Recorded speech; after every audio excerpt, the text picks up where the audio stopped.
సిద్దిపేట జిల్లాలో పర్యటించనున్నారు. కాసేపట్లో బేగంపేట నుంచి హెలికాప్టర్లో సిద్దిపేటకు వెళ్లనున్నారు సీఎం రేవంత్ రెడ్డి. 2 గంటలకు సిద్దిపేట జిల్లా బండతిమ్మాపూర్ చేరుకోనున్నారు సీఎం రేవంత్. కోకాకోలా ప్లాంట్ ను ప్రారంభించారు. కోకాకోలా, థమ్సప్ లాంటి కూల్ డ్రింక్స్ తయారు చేసే హిందుస్థాన్ బెవరేజెస్ సంస్థ బండతిమ్మాపూర్ ఫుడ్ పార్క్ లో 1000 కోట్లతో గ్రీన్ ఫీల్డ్ లో ప్లాంట్లను నిర్మించింది. ఈ ప్లాంట్ తో 400 మందికి కొత్తగా ఉద్యోగాలు లభించనున్నాయి. కోకాకోలా ప్లాంట్ ప్రారంభోత్సవంలో సీఎం రేవంత్ రెడ్డితో పాటు IT, industries minister Sridhar Babu పాల్గొన్నారు. సిద్దిపేట జిల్లా బండతిమ్మాపూర్ చేరుకున్నారు సీఎం రేవంత్ రెడ్డి.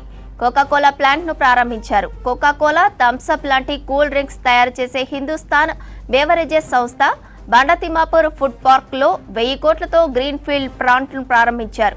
ఈ ప్లాంట్ తో 400 మందికి కొత్తగా ఉద్యోగాలు లభించనున్నాయి. కోకాకోలా ప్లాంట్ ప్రారంభోత్సవంలో సీఎం రేవంత్ రెడ్డితో పాటు IT, industries minister Sridhar Babu పాల్గొన్నారు. సిద్దిపేట జిల్లా బండతిమ్మాపూర్ చేరుకున్నారు సీఎం రేవంత్ రెడ్డి.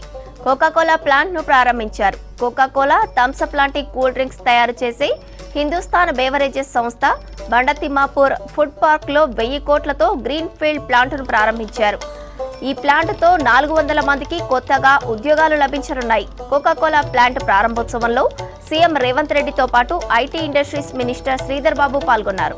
సిద్దిపేట జిల్లా బండతిమ్మాపూర్ చేరుకున్నారు CM Revanth Reddy. Coca Cola plant ను ప్రారంభించారు. కోకాకోలా, థమ్సప్ లాంటి కూల్ డ్రింక్స్ తయారు చేసే హిందుస్థాన్ బెవరేజెస్ సంస్థ బండతిమ్మాపూర్ ఫుడ్ పార్క్ లో 1000 కోట్లతో గ్రీన్ ఫీల్డ్ ప్లాంట్ ను ప్రారంభించింది.